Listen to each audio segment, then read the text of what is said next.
ಸ್ನೇಹಿತರೆ, ಮಲ್ಲಪ್ಪ ಭಂಡಾರಿ ಎಂಬ high school teacher ಈತ ಕೊಪ್ಪಳ ಜಿಲ್ಲೆ ಕುಷ್ಟಗಿ ತಾಲೂಕು ಮಿಟ್ಟಲಕೊಡ ಎಂಬ ಗ್ರಾಮದಲ್ಲಂತ ಇದು ನಡೆದಿರೋದು. ಈತ ಒಬ್ಬ ಸ್ಥಳೀಯ ನಿವೃತ್ತ ವೈದ್ಯ ದಂಪತಿಗಳಿಗೆ ತೊಂದರೆ ಕೊಡ್ತಾ ಇದ್ದಾನೆ. ಏನು ವಿಷಯ ಅಂತಂದರೆ, ಬಹುಶಃ ಅವರ ಜಮೀನಿನ ಮೇಲೆ ಹೇಗಾದರೂ ಮಾಡಿ ಹಕ್ಕು ಸಾಧಿಸಬೇಕು ಅಂತ ಇರೋ ಹಾಗಿದೆ. ಅಲ್ಲಿ ಮುಳ್ಳಿನ ಗಿಡಗಳು ಹಾಕಿಸ್ತಾನಂತೆ ಇವ್ರು ಇಲ್ಲದೇ ಇರೋ ಟೈಮಲ್ಲಿ. ಇನ್ಯಾರನ್ನಾದರೂ ಕಳಿಸಿ ಪ್ರಚೋದನೆ ಮಾಡಿ ತೊಂದರೆ ಕೊಡೋದು ಮುಂತಾದ ಕುಚೇಷ್ಟೆ ಕೆಲಸಗಳನ್ನೇ ಮಾಡ್ತಾ ಇದ್ದಾನೆ ಈ ಮೇಷ್ಟ್ರು. ಈತನ ಹೆಸರು ಆಗಲೇ ಹೇಳಿದ್ನಲ್ಲ, ಮಲ್ಲಪ್ಪ ಭಂಡಾರಿ ಅಂತ. ಕಳೆದ 10 ವರ್ಷಗಳಿಂದ ಒಂದೇ ಶಾಲೆಯಲ್ಲಿ ಗೂಟ ಹೊಡ್ಕೊಂಡು ಬೇರೆ ಕೂತಿದ್ದಾನೆ. ಕಾರಣವೇ ಇಲ್ಲದೆ ಇಷ್ಟೆಲ್ಲ ತೊಂದರೆ ಕೊಡ್ತಾ ಇರೋಂಥ ಮಲ್ಲಪ್ಪ ಭಂಡಾರಿ ಮೇಷ್ಟ್ರು ವಿದ್ಯಾರ್ಥಿಗಳಿಗೆ ಇನ್ಯಾವ ರೀತಿ ಶಿಕ್ಷಣ ಕೊಟ್ಟಿರ್ಬೋದು, ಏನು ಮಾಡಿರ್ಬೋದು ಅನ್ನೋದನ್ನು ಹೋಗ್ತಾ ಹೋಗ್ತಾ ತಿಳ್ಕೊಬೇಕಾಗ್ತದೆ. ಬನ್ನಿ, ವೈದ್ಯ ದಂಪತಿಗಳು ಏನು ಹೇಳ್ತಾರೆ ಅನ್ನೋದನ್ನು ಕೂಡ ಇಲ್ಲಿ ಅವ್ರ ಬಾಯಿಂದನೇ ಕೇಳೋಣ.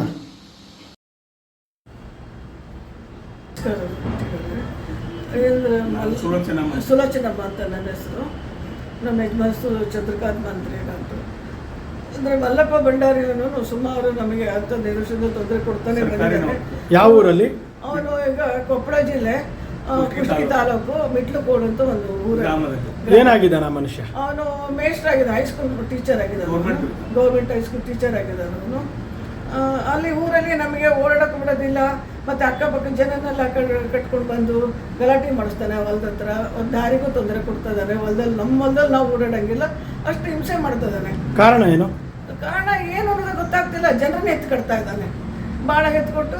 ಈಗ ಮೊನ್ನೆ ಅವ್ರ ಮೇಲೆ ನಾವು ಯಾರು ಬರ್ತಾರೋ ಅವ್ರ ಮೇಲೆ ನಾವು FIR ಮಾಡಿಸಿದ್ದೀವಿ ಹಂಸಾಗರದ ಸ್ಟೇಷನ್ನಲ್ಲಿ. ಮಾಡಿಸಿದ್ರು ಸಹ ಅವನು ತೊಂದರೆ ಮತ್ತೆ ನಮ್ಮ ಮೇಲೆ ತೊಂದರೆ ಕೊಡ್ತಾ ಇದ್ದಾನೆ. ನಮ್ಮ ಮೇಲೆ ವಾಪಸ್ ಕೇಸ್ ಹಾಕಿದ್ದಾನೆ. ಈ ಥರ ಹಿಂಸೆ ಮಾಡ್ತಿದ್ದಾನೆ ಅವನು ಟೀಚರ್ ಆಗಿ ಗೌರ್ಮೆಂಟ್ ಶಾಲೆ. ಇವಾಗಲೂ ಡ್ಯೂಟಿಲಿದ್ದಾರೆ ಅವರು? ಇವಾಗಲೂ ಡ್ಯೂಟಿ ಇದ್ದಾರೆ. ಅವರು ಒಬ್ಬ ಸರ್ಕಾರಿ ನೌಕರರಾಗಿ ನಿಮಗೆ ತೊಂದರೆ ಕೊಡ್ತಾ ಇರೋದ್ರಿಂದ ಅಲ್ಲಿ ಅಕ್ಕಪಕ್ಕದವ್ರು ಯಾರು ನಿಮ್ಮ ಪರವಾಗಿ ಬರಲಿಲ್ವಾ? ಅಕ್ಕಪಕ್ಕದವ್ರು ಯಾರು ಇಲ್ಲ, ಆ ಥರ ಯಾರು ಬರಂಗಿಲ್ಲ. ಇವನು ಒಳಗೊಳಗೆ ಮಾಡ್ತಾ ಇರೋದು. ಅವ್ರು ಗಲಾಟೆ ಮಾಡ್ತಾರೆ, ಗೊತ್ತಿಲ್ಲ. ನಮ್ಗೆ ಯಾರು ಸಹಕಾರ ಕೊಡಕ್ ಬಂದ್ರೆ ಅವ್ರ ಮೇಲೆ ಗಲಾಟೆ ಮಾಡ್ತಾನೆ. ಏನಾಗಿದೆ ನಾ ಮನುಷ್ಯ? ಬೇರೆ ರಾಜಕೀಯವಾಗಿ ಏನಾದರೂ ಗುರುತಿಸ್ಕೊಂಡು ಅನಾಥರೈಸ್ಡ್ ಆಗಿ ಅವರ ಹೆಂಡತಿನ ಇಲೆಕ್ಷನ್ ಗೆಲ್ಸಿದ್ದ. ಯಾವ ಇದರಲ್ಲಿ? ಗ್ರಾಮ ಪಂಚಾಯತಿ ಅಲ್ಲೇ ಮಿಟ್ಲಕೋಡ. ಇವಾಗಲೂ ಅವರು ಪಂಚಾಯತಿ ಮೆಂಬರ್ ಆಗಿದ್ದಾರೆ. ಮುಗಿತಲ್ಲ ಈಗ.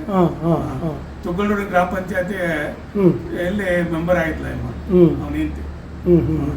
ಸರ್ಕಾರಿ ನೌಕರಿದ್ರು ಹೆಂಡತಿನ ಇಲೆಕ್ಷನ್ ಗೆಲ್ಸಿದ್ದ. ಎಷ್ಟು ವರ್ಷಗಳಿಂದ ಅದೇ ಸ್ಕೂಲಲ್ಲಿ ಇದ್ದಾರೆ ಅವರು? ಅವರು ಕೊಡಿಕೇರಿಯಲ್ಲಿ ಒಂದು 10 ವರ್ಷದಿಂದನೂ ಇದ್ದಾರೆ. ಫಸ್ಟ್ ಅಪಾಯಿಂಟ್ಮೆಂಟ್ ಆಗಿದ್ದೆ ಅಲ್ಲಿ ತುಗಳೂರಿನಿ. ಆಮೇಲೆ ಕೊಡಿಕೇರಿಗೆ ತಗೊಂಡ. ಎಷ್ಟು ವರ್ಷ ಆಯ್ತು ಇಲ್ಲಿ ಬಂದು? ಇಲ್ಲಿ ಬಂದು ಒಂದು 10 ವರ್ಷ ಮೇಲೆ ಆಯ್ತು. 10 ವರ್ಷದಿಂದ ಒಂದೇ ಕಡೆ ಇದ್ದಾರೆ ಅವರು, ಬೇರೆ ಕಡೆ ವರ್ಗಾವಣೆ ಆಗಿ ಹೋಗ್ಲಿಲ್ಲ. ಶಾಸಕರ ಊರಲ್ಲೇ ಇದ್ದಾರೆ. ಆ ಗ್ರಾಮದಲ್ಲಿ ಅವ್ರ ಬಗ್ಗೆ ಏನಾದ್ರು ಒಳ್ಳೆ ಅಭಿಪ್ರಾಯ ವಿದ್ಯಾರ್ಥಿಗಳಿಂದ, ಪೋಷಕರಿಂದ? ಗ್ರಾಮದಲ್ಲಿ ಇಲ್ಲ, ಸರ್ಕಾರಿ ಅವರ ಸ್ನೇಹಿತರ ಜೊತೆನೂ ಇಲ್ಲ, ಶಿಕ್ಷಕರ ಜೊತೆನೂ ಊರಲ್ಲಿನೂ ಇಲ್ಲ. ಹೇಳಿ, ಮುಂದೆ ಏನಾಯ್ತು ಆಮೇಲೆ? ಮುಂದೆ ಅದೇ ನಮಗೆ ತೊಂದರೆ ಕೊಡ್ತದೆ ಸರ್. ತಾವು ಅದಕ್ಕೆ ಯಾವ ಕಾರಣಕ್ಕೆ FIR ಹಾಕಿದ್ದು? FIR ಅಂದ್ರೆ ಅದು ನಾವು ಓಡಾಡೋ ದಾರಿಯಲ್ಲೆಲ್ಲ ಮುಳ್ಳಾಕ್ಸಿ, ಲೋಡ್ ಗಟ್ಲೆ ಮುಳ್ಳಾಕ್ಸಿ ಅವ್ರಿಗೆ ಬಯಸೋದು ಬೇರೆಯವ್ರ ಮುಖಾಂತರ ನಮಗೆ ಕಿರುಕುಳ ಕೊಡ್ತಾರೆ. ಜಮೀನು ಯಾರ್ದು? ನಿಮ್ದು. ನಿಮ್ ಜಮೀನ್ಗೆ ಯಾಕೆ ಅವರು ತೊಂದರೆ ಕೊಡ್ತಾ ಇದ್ದಾರೆ? ಬಟ್ ಯಾವ ರೀತಿನಾದ್ರೂ ನಮಗೆ ತೊಂದರೆ ಕೊಡ್ಬೇಕಲ್ಲ, ಅದಕ್ಕೆ ನಮ್ಮ ಪಕ್ಕ ಹೊಲದವ್ರ ಹತ್ರ ಅವ್ರ ಹತ್ರ ತೊಂದರೆ ಕೊಡ್ತಾ ಇದ್ದಾನೆ ದಾರಿಗೆ. ಆಮೇಲೆ ನಮ್ಮ ದಾರಿ ಕಲ್ಲಿದ್ರು ಸಹ ಅದು ತೆಗ್ದೆ ಹೊರಗಡೆ ಹಾಕಿ ನಂದೇ ದಾರಿ ಅಂತ ಜಗಳ ಆಡ್ತಾನೆ. ಮಾರ್ಬಿಡ್ಬೇಕಾಗಿತ್ತು ನೀವು, ಅಥವಾ ತಪ್ಪಿಸ್ಕೊಳ್ಳೋದಕ್ಕೋಸ್ಕರ ನಾನು ಕೇಳ್ತಾ ಇರೋದು. ಯಾವುದು ಜಮೀನು ಮಾರಕ್ ಆಗೋದಿಲ್ಲ ಸರ್ ಅದು. ಯಾಕೆ? ಯಾಕೆಂದ್ರೆ ನಮಗೆ ಜೀವನದ ಆಧಾರನೇ ಅದಾಗಿರೋದ್ರಿಂದ ನಾವು ಮಾರಕ್ ಆಗೋದಿಲ್ಲ. ಬೇರೆ ಇವಾಗ ಕಾನೂನು ರೀತಿಯಲ್ಲಿ ಯಾವ ರೀತಿಯಲ್ಲಿ ಮುಂದೆ ಹೋಗಿದ್ದೀರಿ ನೀವು? ಅದೇ FIR ಮಾಡಿದ್ದೀವಿ, ಇದು ಕಂಪ್ಲೇಂಟ್ ಕೊಟ್ಟಿದ್ದೀವಿ ಸ್ಟೇಷನ್ದಲ್ಲಿ. ಅದು ಕೇಸ್ ಬುಕ್ ಆಗಿದೆ. ಸಂಬಂಧಪಟ್ಟಂತ ದಾಖಲೆಗಳು ಇದಕ್ಕೆ ಇದೆಯಾ ನಿಮ್ಮ ಹತ್ರ? FIR ಕಾಪಿ ಎಲ್ಲ ಇದೆಯಾ? ಇದೆ. ತಂದಿದ್ದೀರಲ್ವಾ? ಇಲ್ಲಿ ಸ್ಟುಡಿಯೋಗೆ ತಂದಿದ್ದೀರಲ್ವಾ? ತಂದಿದ್ದೀವಿ. ಕೇಳಿಸ್ಕೊಂಡ್ರಲ್ಲ ಅವ್ರು ಹೇಳಿದ್ದು.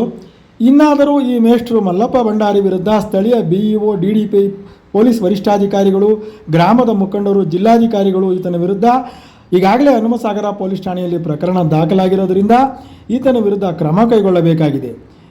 ಆ ವೈದ್ಯ ದಂಪತಿಗಳಾದಂಥ ಸುಲೋಚನಾ ಮತ್ತು ಚಂದ್ರಕಾಂತ್ ಮಂತ್ರಿಯವರಿಗೆ ನ್ಯಾಯ ದೊರಕಿಸಿಕೊಡಬೇಕಾಗಿದೆ ಹಾಗೂ ಅವರ ಜೀವಕ್ಕೆ ಭದ್ರತೆ ಕೊಡಿಸಬೇಕಾಗಿದೆ.